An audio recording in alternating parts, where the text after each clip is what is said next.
दोस्तों इस नोटिफिकेशन में एडमिनिस्ट्रेटिव असिस्टेंट से लेके सिक्योरिटी गार्ड की वैकेंसीज आई है। मुख्यालय यानी हेडक्वार्टर, दो हेडक्वार्टर के लिए वैकेंसीज है। एक हेडक्वार्टर पुणे है, एक खोडेड हेडक्वार्टर है।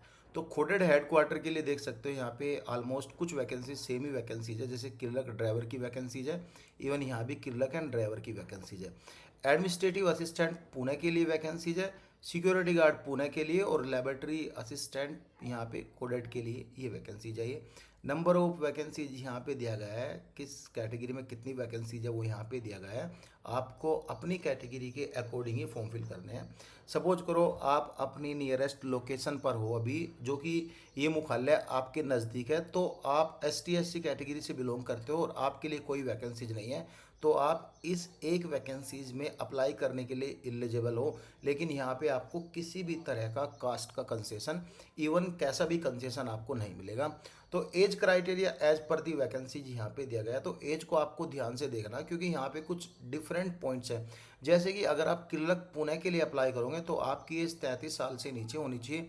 अगर आप क्लर्क कोडेड के लिए अप्लाई करोगे तो आपकी एज 28 साल से नीचे होनी चाहिए। अगर आप ड्राइवर कोडेड के लिए अप्लाई करोगे तो आपकी एज 35 साल से नीचे, और ड्राइवर पुणे के लिए अप्लाई करोगे तो आपकी एज 30 साल से नीचे होनी चाहिए। वो यहाँ पे एक कैटेगरी वाइज है, यानी जो एज बताई गई है विद रिलैक्सेशन एज बताई है। कैसे, मैं एग्जांपल देता हूँ। जो ड्राइवर कोडेड की वैकेंसीज है ओनली SC कैटेगरी की वैकेंसीज है, ठीक है। SC कैटेगरी की वैकेंसीज है।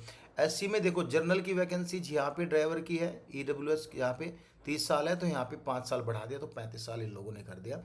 सैलरी यहाँ पे देख सकते हो किसको कितनी सैलरी मिलेगी, वो यहाँ पे बता गया। ड्राइवर को कितनी है, ड्राइवर एंड देखो यहाँ पे देखो इस ड्राइवर की सैलरी कितनी है, देखो 39,970 रुपीज़ है। एंड गाइज यहाँ पे ड्राइवर की सैलरी कितनी है, 35,270 रुपये है। क्योंकि ये HR है, यहाँ पे थोड़ा आपको ज़्यादा मिलेगा। पुणे एक हाईटेक सिटी है, तो यहाँ पे XZOY के अकॉर्डिंग आपको यहाँ पे HR मिलता है। तो HR ज़्यादा मिलने के कारण उसकी सैलरी यहाँ पे ज़्यादा दी गई है। जो ये वैकेंसीज आई है national centre for radio astrophysics की तरफ से आई है, जो कि एक Tata institute of fundamental research का केंद्र है, यानी इसके अंडर में आता है। यहाँ पे PSU कंपनी है, सेमी गवर्नमेंट कंपनी है। तो यहाँ पे दो तरह से आप फॉर्म फिल कर सकते हो। अगर आप चाहो तो ऑनलाइन भी कर सकते हो, आप चाहो तो ऑफलाइन भी फॉर्म फिल कर सकते हो। वैकेंसीज के बारे में मैंने आपको बता दिया।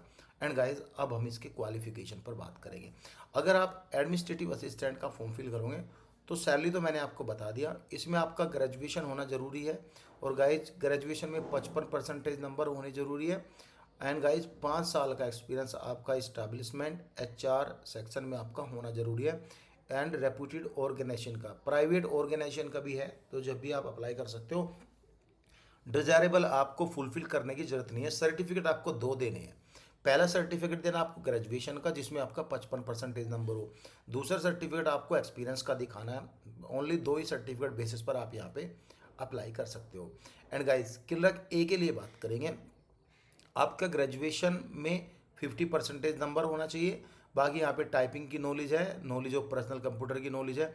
एंड गाइज 1 साल का कहीं ना कहीं आपने क्लरिकल ड्यूटीज़ आपने किया है in large and reputed organisation में। लार्ज एंड रिप्यूटेड ऑर्गेनाइजेशन कैसी होती है वो मैं एक बार आपको बता देता हूँ।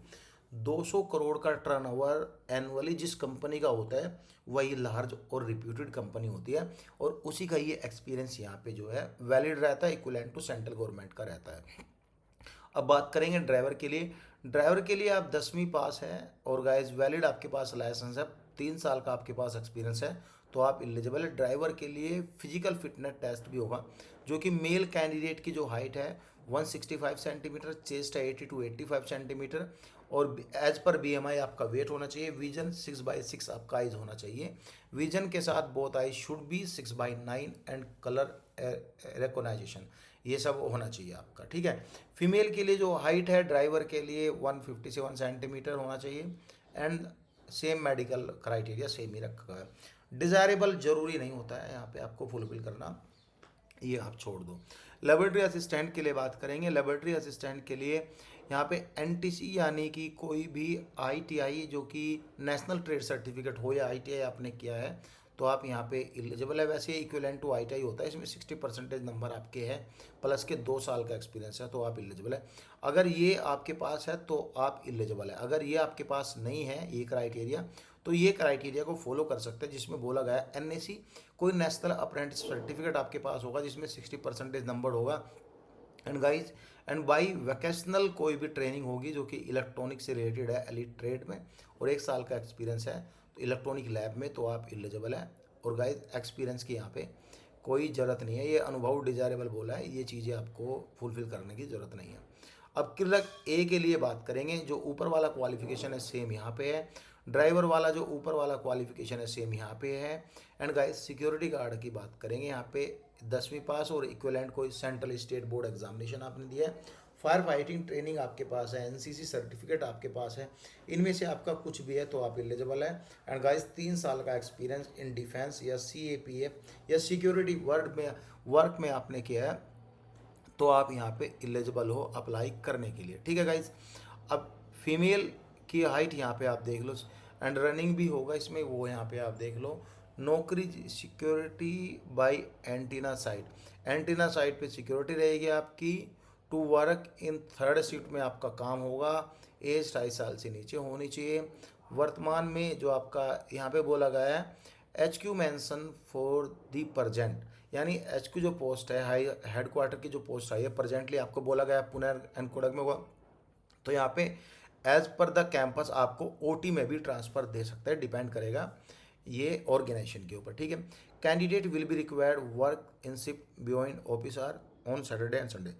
देखो कैंडिडेट क्या करेगा, कैंडिडेट को सैटरडे संडे भी वर्क करना पड़ सकता है in case of exigency of the centre पर कोई एक्सीजेंसी है तो आप यहाँ पे सैटरडे संडे भी काम कर सकते हो।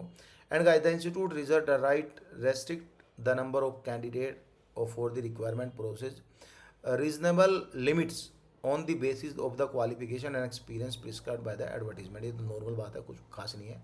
एंड गाइज यहाँ पे इस नोटिफिकेशन को मैंने पूरा पढ़ा, इवन ये नहीं बताया गया कि ये वैकेंसीज आपकी परमानेंट है, लेकिन जहाँ तक मुझे पता है ये वैकेंसीज परमानेंट होती है। टाटा के अंडर की वैकेंसीज है तो परमानेंट होती है, कॉन्ट्रैक्ट पर ये वैकेंसीज नहीं आती है। तो यहाँ पे 31 अगस्त 2026 से पहले आप ये फॉर्म फिल कर सकते हो। एज क्वालिफिकेशन एंड ऑल यहाँ पे 31 अगस्त 2026 से ही काउंट किया जाएगा। एंड गाइज ये लिंक है टेलीग्राम पे आपको मिल जाएगा, यहाँ पे जाके आप अप्लाई कर सकते हो। Those who can not apply online can submit hard copied in the prescribe format. नीचे एक फॉर्मेट है, हार्ड कॉपी भर के आपको एडमिनिस्ट्रेटर ऑफिसर इस्टेब्लिशमेंट इस एड्रेस पर आपको भेज देना है। एनवलप के ऊपर वह पोस्ट लिखना है किस पोस्ट के लिए आपको यहाँ पे अप्लाई करना है। बाकी तो डिटेल यहाँ पे कुछ नहीं है। अगर आपको सिलेबस चाहिए तो मैं ये भी आपको टेलीग्राम पे प्रोवाइड करा दूंगा। यहाँ पे इनका सिलेक्शन प्रोसीजर बताया गया है कैसे कैसे होगा। सो गाइज कुछ भी डाउट हो तो आप कमेंट कर सकते हो। Thank you so